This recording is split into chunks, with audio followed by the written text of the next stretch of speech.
Okay, John, ready? Shall I share? Yeah, hang on a second. I've just got to make you the host so that you can share your screen. Yep. Take it away.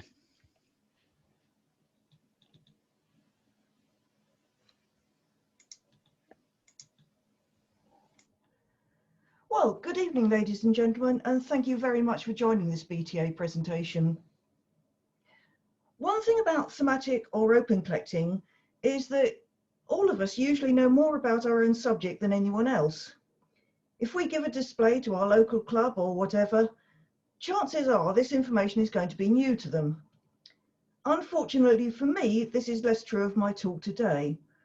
As stamp collectors, we all know about watermarks, and anyone with a country collection may well need to study them in some detail to differentiate between different issues. So inevitably, I'm going to say some things this evening that you already know. But please don't think I'm trying to teach anyone to suck eggs. My hope is to cover enough aspects of the subject that some of it at least will be new to you. You can't talk about watermarks without talking about paper. It's part of the manufacturing process, so I'm going to start this evening with a bit of historical background. Then look at how watermarks are made by hand with a few examples. I'll go on to the process of machine-made paper, give some background to the first use of security watermarks, look in more detail at watermark designs on stamps, and finish with a bit of artistry.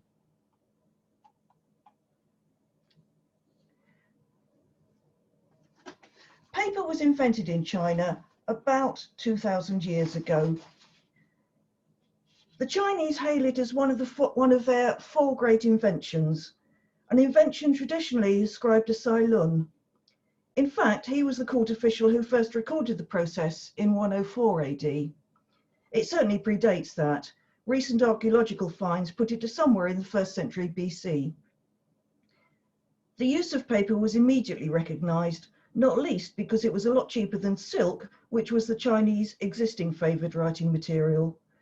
But it took a long time for the knowledge of paper making to spread. It reached Japan and Korea in around 600, and then slowly spread westward along the Silk Road. The Arabs took it up, with Baghdad, a major paper-making centre, from 793, and Fez from 1100. And it was the Arab occupation of Spain and of Sicily that brought the knowledge to Europe.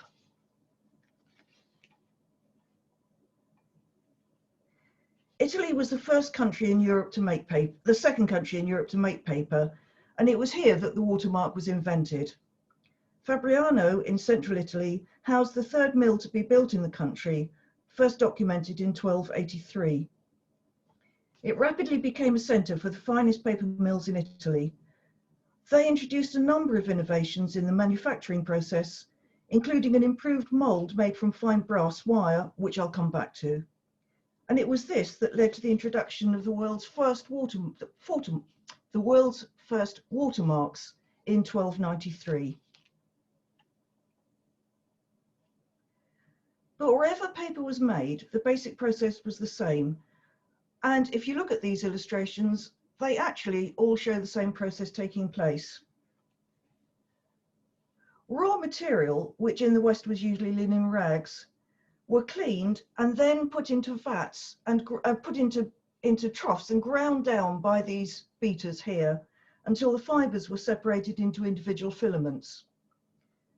These were transferred to a vat and intermixed with water, and the mould, which is here for the sheet of paper, was dipped into the vat and lifted out, and some of the mixture was lifted out. The mixture is properly called stuff, honestly. The skill of the vat man was to lift the correct amount of stuff and give the mould a shake, which settled the fibres evenly. He passed the vat to the man here, the kucher, who tipped each sheet of paper out onto a piece of felt and produced a layer of felt paper. When that got to about 20 high, the whole lot was passed to the man at the back here, who put them under a press. They were squeezed dry, sized and dried again. Now that is shown in that German Feldpress card there and in that Czech Republic card there, but you also see exactly the same going on here. There are the men beating the fibres, and there, and there are men dipping the mould into the vat. The watermark is made by the mould, so I'm going to look at that in a bit more detail. The mould's a mesh made of thin wires, and it has a detachable rim called a decal. You can see this here. This is just a modern example. As the water drains off, the decal is lifted and it just leaves the sheet of paper on the mould here. Early European moulds were made with thin wires placed next to each other along the long dimension. These were the laid wires, secured in place by thicker wires, known as chain wires, running across the shorter dimension. And this produced what became known as laid paper. And of course, as stamp collectors, we also deal with wove paper, which was a later invention, and it didn't involve the use of chain wires. This slide shows how watermarks are made. Both examples are laid paper, and you can clearly see the chain lines in them. The design was made by thin wires, which were twisted into shape and then sewn on the top of the surface of the mould by even thinner wire. From the 19th century, they were soldered on. Then, as the mould was lifted out of the vat, the water drained away, leaving a thinner layer of fibres over the watermark than the rest of the mould. Hold that up to the light and the thinner density shows up.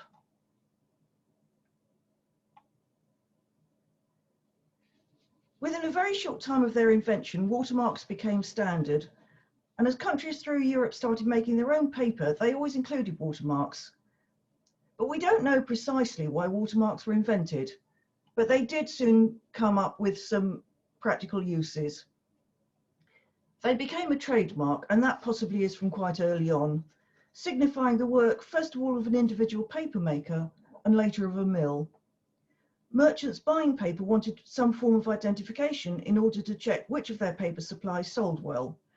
So the watermark should have been a guarantee of standards, but rival mills soon tried to copy the marks of the mills known for their quality in order to pass the paper off of their own. So forgery is nothing new. In a mill which owned a range of moulds, it was a quick form of identification. The vatman usually worked with two moulds at once to speed up the process, so they needed to be in matched pairs and marked as such. The mould dictated the size of the paper. Differences could be quite small, and the watermark was universally adopted to indicate size. Foolscap, which is 16.5 by 13.25 inches, the watermark for that was first documented in 1479, and it used the jester's or the fool's cap, from which, of course, it gets its name. In Britain, by the 18th century, foolscap was replaced by the figure of Britannia, although that itself is derived from an earlier Dutch design. There were numerous dozens of Old English paper sizes, some of them marked by watermarks, and one of them was called pot. This was 15 by 12.5 inches, and that had some sort of jug-like watermark, as you see here. And then also there was sometimes a legal requirement. A French law of 1582, for instance, required that all paper should carry the mill name so that excise duty could be charged, and other countries followed suit with that. In Britain, an Act of 1794 required that a date be used as a watermark for taxation purposes. It didn't have to be the date of manufacture, it just had to say 1794 or later. Just signified to the excise man that it was liable for a law of that year. The original designs were simple shapes, limited just by the pliability of the wires that were in use. The shapes commonly were crosses, ovals, circles, triangles, and so on. But over time, they became more complicated, and they could include tools, animals, plants, religious symbols, all sorts of things. This USA postal stationery card, which shows the first watermark of the first paper mill in the USA, is relatively simple. It just says Pennsylvania. It has a fleur-de-lis over a crowned head, and WR to the left are the initials of the paper maker. Later on, finer wires allowed for more complex and detailed designs, and thousands were produced. The Hungary stamp shows watermarks from the earliest example of Hungarian paper, down the left-hand side here, dating from the 14th century. And more complicated is the Finnish watermark of 1672, which if you look, you'll see is a bird sitting atop entwined snakes surrounded by quite a complicated pattern. And the human figure was often depicted, particularly crowned heads. This example here is from a Polish document in my collection, which is dated to around 1595. But the manufacture of paper changed completely in the 19th century. The first paper-making machine was patented by a Frenchman, Louis-Nicole Robert, in 1799. The patent was eventually developed in England at a mill owned by the brothers Seeley and Henry Fourdrinier.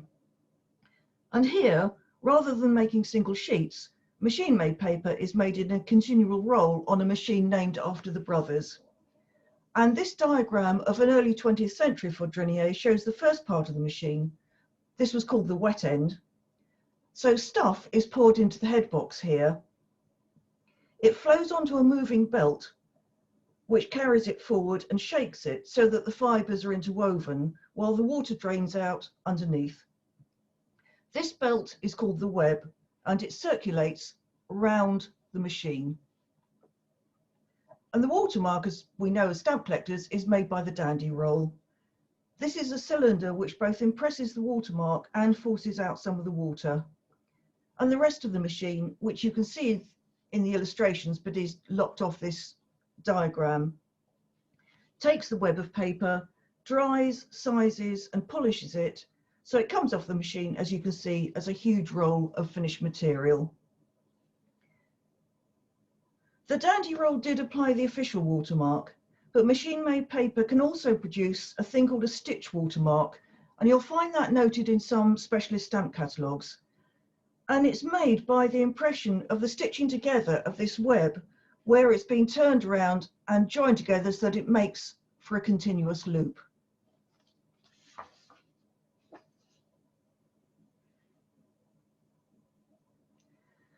I don't have any 21st century illustrations of a mill, but the 1986 Norwegian miniature sheet does give you some idea of how a modern paper mill works.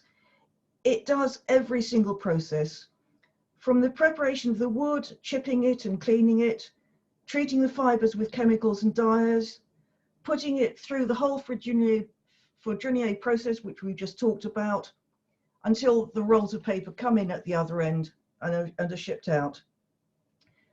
The basic Fourdrinier works the same principle as it always did, but on a rather larger scale, and these days totally controlled by computer. The Canadian stamp gives you a certain idea of size.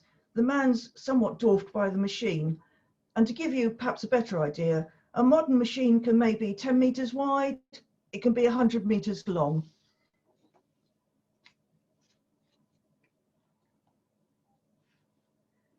Looking in more detail at the dandy roll, it was patented in the States in 1825 and first made there by John Marshall in 1826.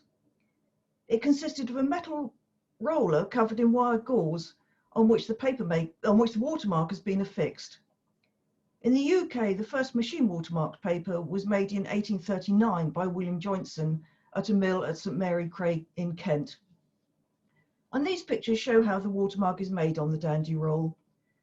Originally, the designs were sewn onto the gauze, but later they were soldered on. And from the 20th century, in fact, the rolls were made by electrotyping. In a web of paper, as with handmade paper, the fibres will be thinner where the watermark is, and very occasionally this can cause issues. Our chairman recently gave a public talk on Edward VIII stamps, and I'm indebted to him for drawing my attention to the explanation of why the watermark on Edward VIII stamps are E8 rather than EV111, where British stamps previously had used Roman numerals such as GV for George V. The concern was not only that EV111 was too wide for the stamp, but it would make the paper thin out too much. While normally the fibres would be thinner, one exception is the 1858 Russia first issue shown here. And here the dandy roll was incised rather than wires added, so the watermark area is thicker than the rest of the paper, and hold it up to the light, it actually appears opaque. You will see in specialist stamp catalogues sometimes that they do list damaged watermarks, and this is where the wire parts of the watermark, which are called bits, become detached. The George V stamp here, SG381, has got a simple cipher watermark, and the crown is missing from the top one of the left-hand stamp, which I hope shows up on your screens.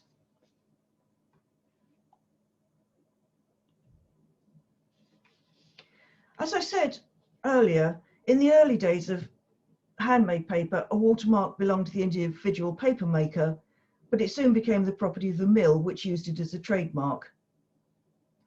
And so with machine-made paper, it was invariably a trademark. And of course, the trademark would, by the 19th century, be found on envelopes and letterheads, and very occasionally, they would use it as their meter mark. And I've managed to find two examples here. There's that rather nice lobster on the left there, and on the right, which is my personal favourite, it's a man's head with a luxuriant beard and wings, and I would love to know where that comes from, but I haven't got the faintest idea, so please don't make that a question.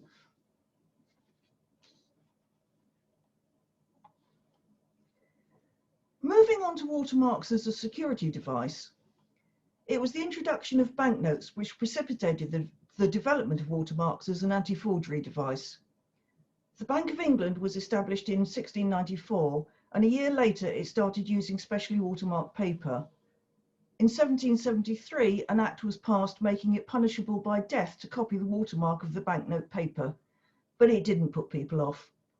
Between 1797 and 1817, there were 870 prosecutions in the UK connected with banknote forgery, and 300 people were executed. A lot of research was done to try and stop this forgery. Sir William Congreve made a number of recommendations to the Bank of England for improvements to their paper, including the invention of the first coloured watermarks. Although this wasn't adopted by the bank, other recommendations of his regarding paper were adopted. Congreve is of interest to stamp collectors because he also invented a new system of two-colour printing. When printed, lines engraved on the printing plate showed unbroken through the two colours with perfect register. The Excise Office adopted this system for printing British revenue labels, including this 1821 label for paper tax.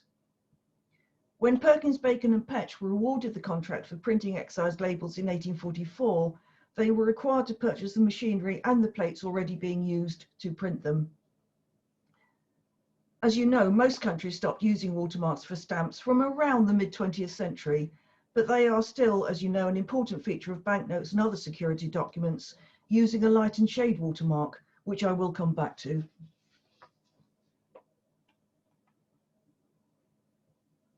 So looking at stamp watermarks used for security reasons, as you all know, they come in various arrangements.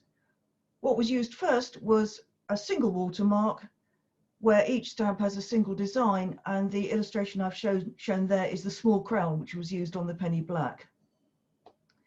But using a single watermark needed careful registration of printing plate and paper to make sure that the watermark appeared in the right place.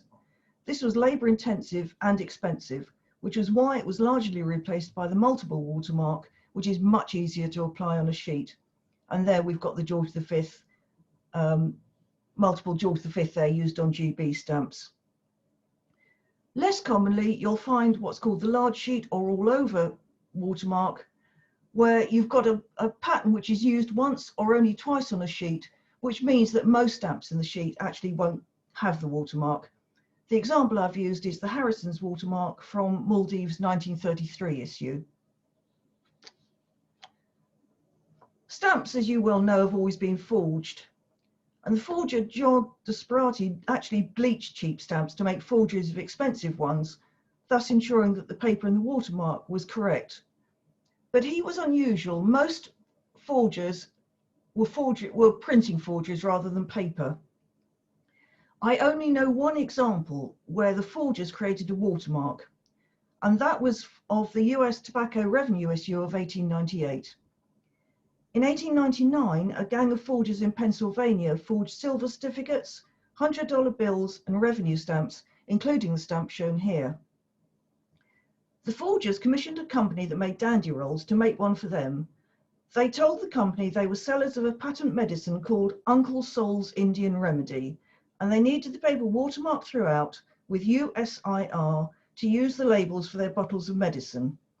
However, the initials also stand for United States Internal Revenue, and the paper was used to forge these particular tax stamps. I should say they all ended up in jail.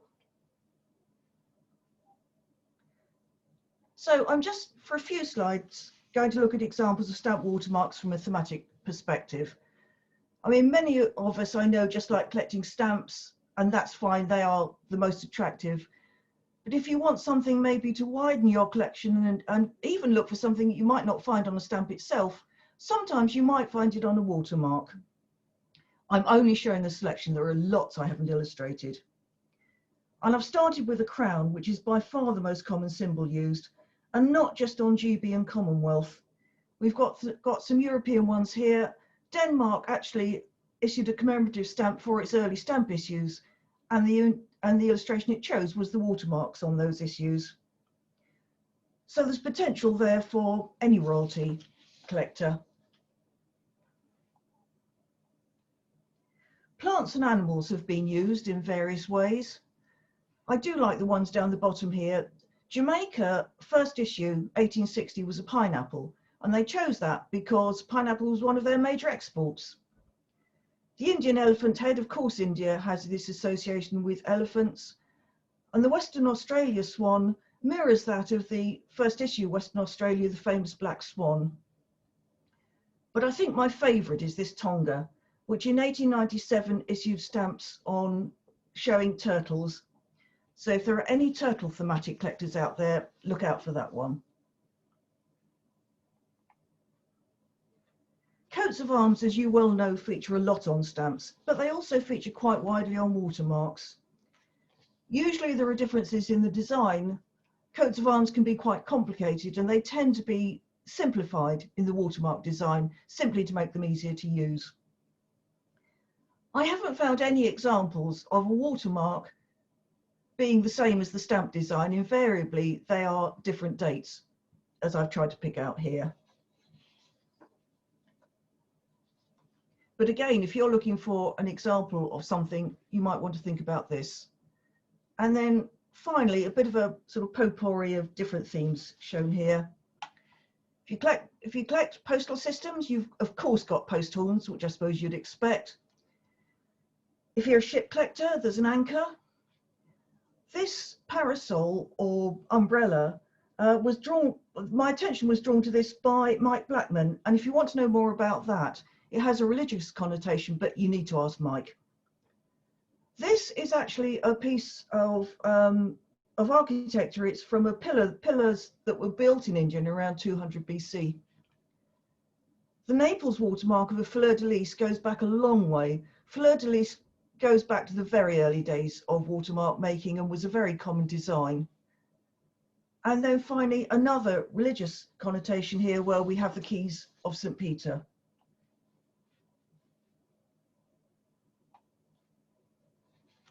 But there's one sort of watermark which is found on stamps and postal stationery, which has nothing to do with security, and that's the papermaker's watermark. Where printers used ordinary paper rather than special security paper, it would have the mill mark, and I've illustrated that here by this block of Afghanistan, and you can see it says Howard and Jones, London. In the early period, some Commonwealth countries ordered their stamps from the UK, and printers just bought in standard paper as supplied by the mill. So it would have the mill mark on it, but quite a number of these paper suppliers supplied paper to more than one printer. So that Stacey Wise, for instance, supplied paper for Newfoundland stamps, but also for Trinidad. Saunders supplied New South Wales and British Guiana and Nova Scotia, and Alexander Cowan also supplied British Guiana. Cowan's is slightly unusual, where all of these have the name of the mill. This says extra superfine, and their monogram, which is AC and Co.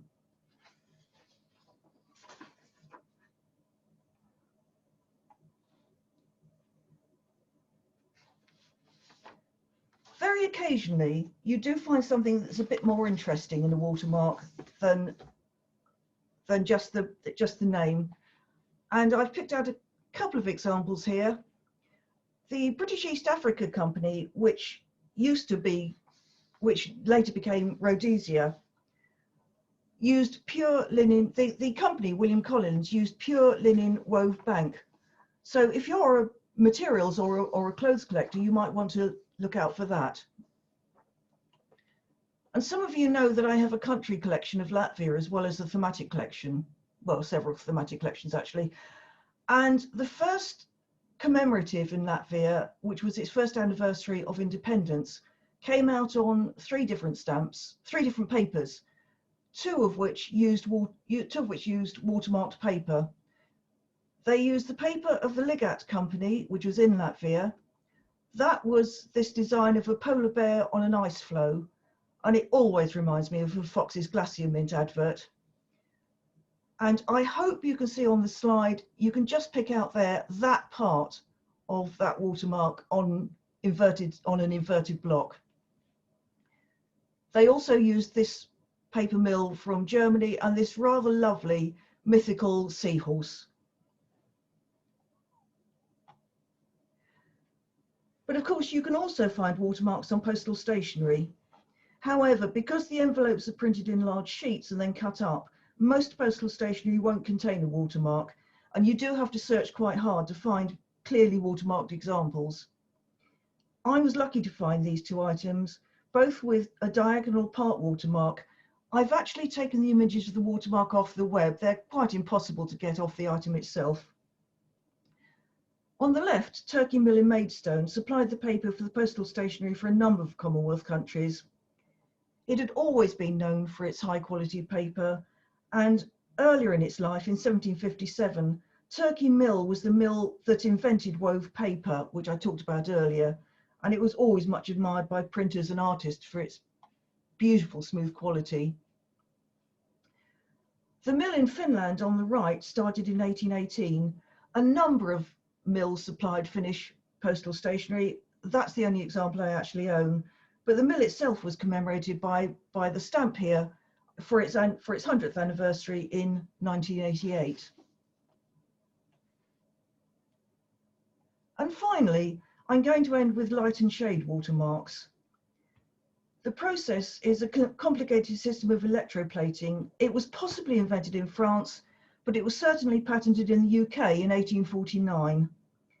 And it's this 3D effect in a watermark, which of course we see in banknotes and security documents today.